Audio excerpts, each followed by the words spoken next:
नमस्कार साथियों।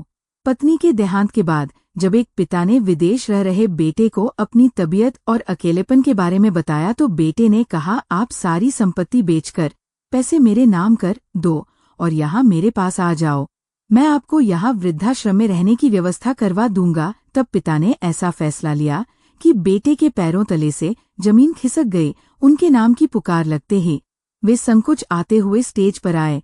पहले भी कई प्रतियोगिताओं में भाग लेने वे स्टेज पर गए थे। उस समय के रोमांच की बात कुछ अलग थी, लेकिन आज पैरों में कंपन था, चेहरे पर हल्की पसीने की बूंदें झलक आई थी। घबराहट के कारण सीना धौंकने के समान चल रहा था। माइक के पास आकर वे ठिठक गए। सामने की पंक्ति में बैठी अपनी बहन बिमला की ओर देखा। उसने सिर हिलाकर उन्हें बोलने का इशारा किया, पर आवाज हलक से बाहर ही नहीं निकल पा रही थी।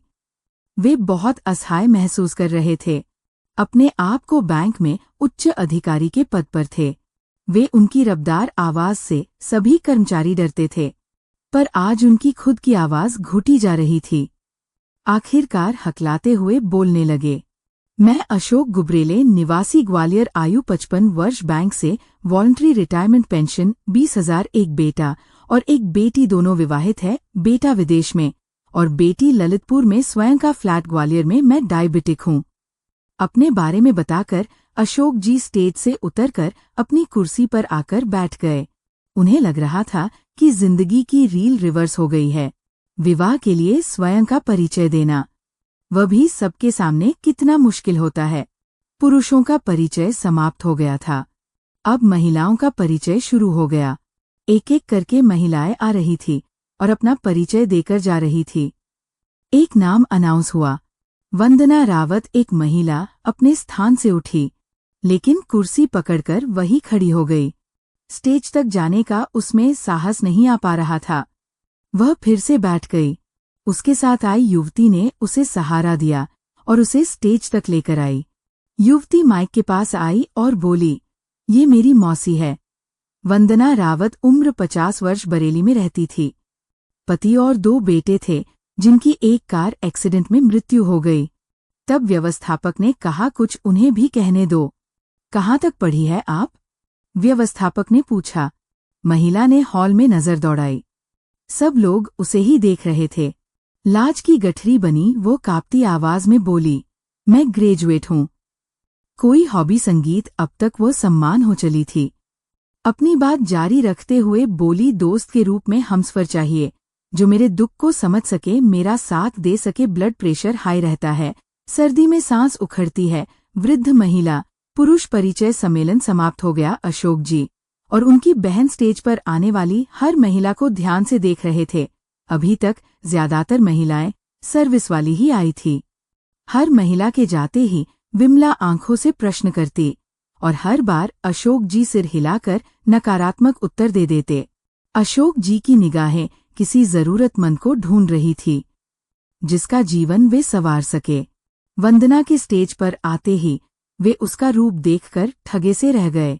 श्वेत वर्ण कपालों पर रक्तिम आभास, एक अनोखा तेज लिए हुए चेहरा, चौड़ा माथा, बड़ी बड़ी हिरनी जैसी आंखें, जिन्हें देखकर अशोक जी को अपनी दिवंगत पत्नी सुनीता की याद आ गई।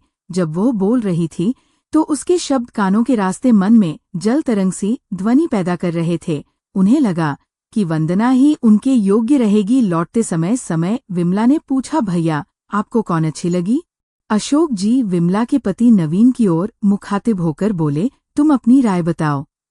नवीन बोले, भैया मुझको तो नंबर 11 अच्छी लगी। क्या नाम था? हाँ, वंदना। विमला हंसते हुए बोली, रावत, हाँ भैया मुझे भी वही पसंद है। अशोक जी का चेहरा शर्म से गुलाबी हो चला था। वे धीरे से बोले, ठीक है, जैसा आप लोग कहो। पर जल्द ही बेटी अमिता का ध्यान आते ही चेहरे पर परेशानी छा गई। सम्मेलन से मिली पत्रिका में वंदना का पता मिल गया। फोन पर मिलने का स्थान और समय तय किया गया। दोनों परिवारों के बीच बातें हुई।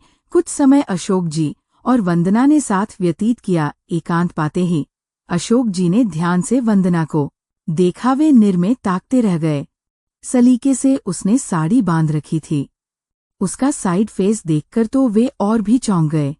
हूबहू सुनीता जैसा चेहरा, वैसे ही काती वैसे ही शांति लिए। उन्होंने उसकी चुप्पी तोड़ने के लिए बात करना शुरू किया। वंदना के एक एक शब्द अशोक जी के जहन में उतरते जा रहे थे। विवाह के लिए रविवार का मुहूर्त निकला। विमला ने अमिता को फोन लगाया। हाल समाचार लेने के बाद विमला ने अमिता से कहा, मैं सोचती हूँ भैया विवाह कर ले तो अच्छा है। इस समय उन्हें एक हमसफर की सबसे अधिक जरूरत है। पापा की शादी की बात सुनकर अमिता चौंक गई और बोली, ऐसी भी क्या जरूरत पड़ गई? इतने साल गुजार दिए, अब कौन सा पहाड़ टूट पड़ा है जो इस उम्र में शादी करना चाहते हैं?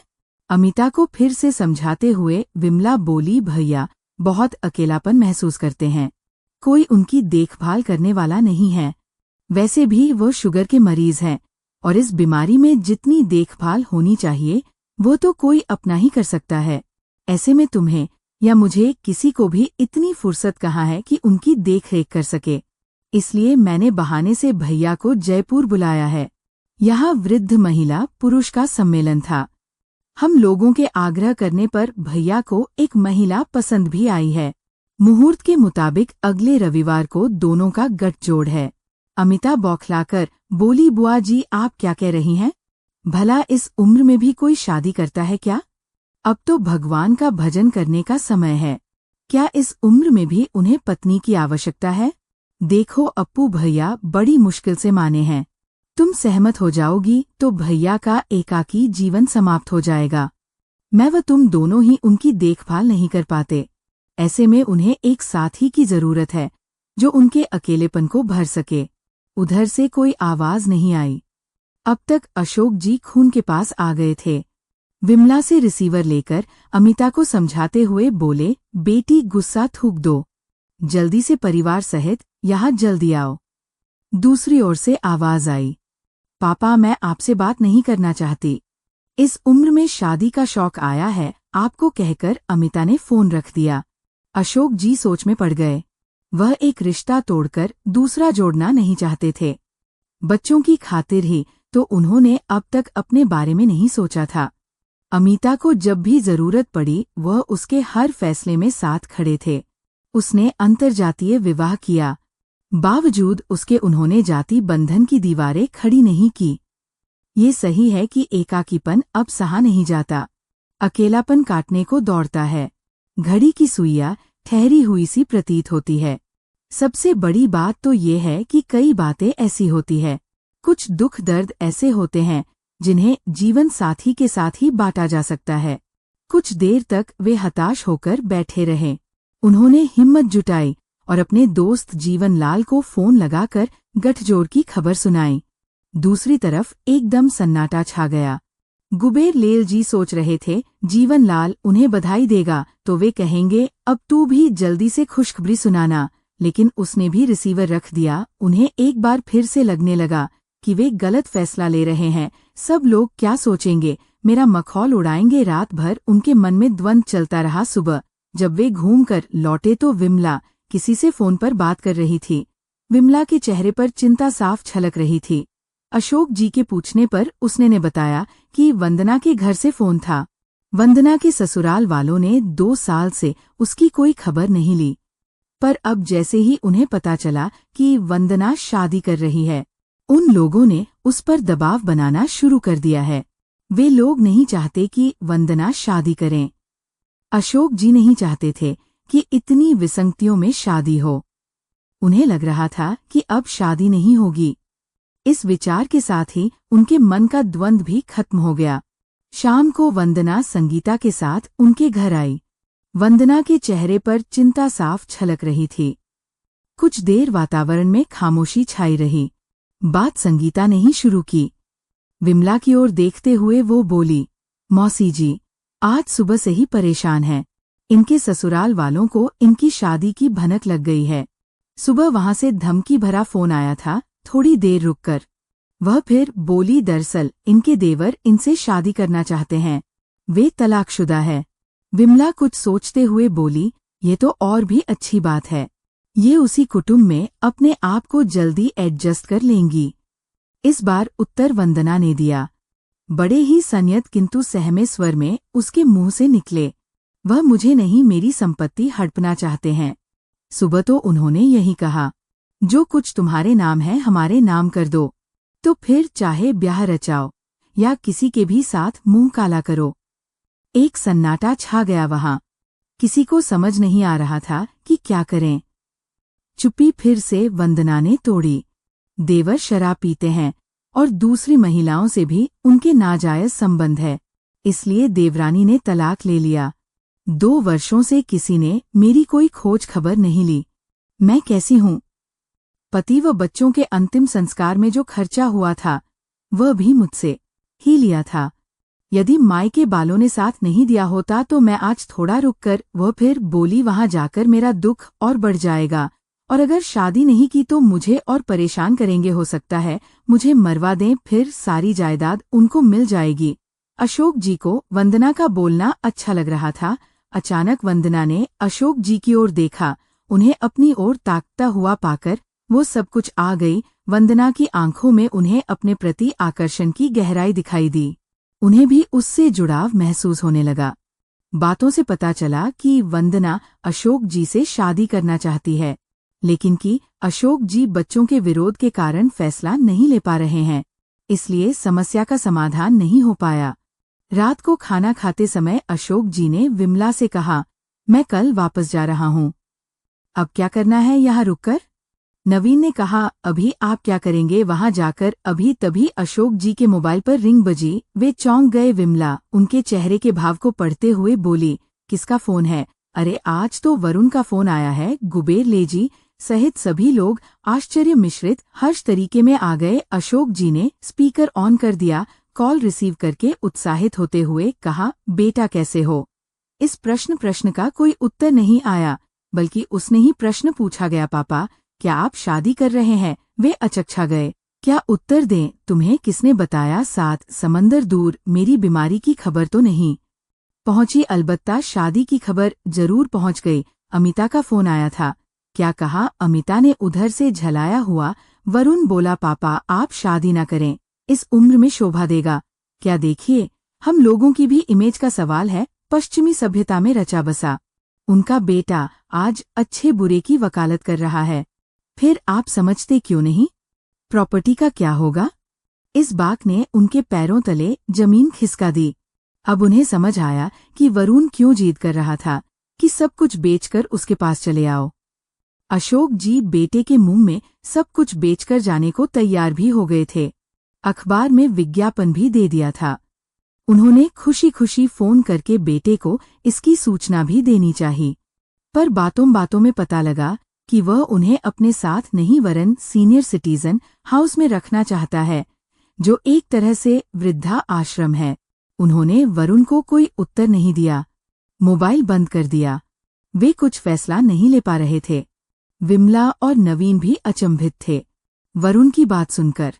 इतने वर्षों बाद फोन, वह भी इस तरह। अशोक जी के हृदय में तूफान उठ रहा था।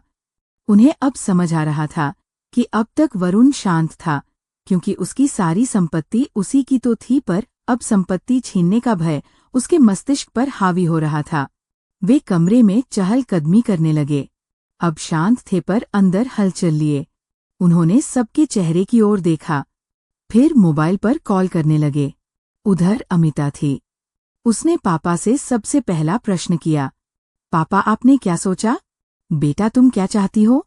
पापा इतनी उम्र गुजर गई, अब क्या करेंगे शादी करके?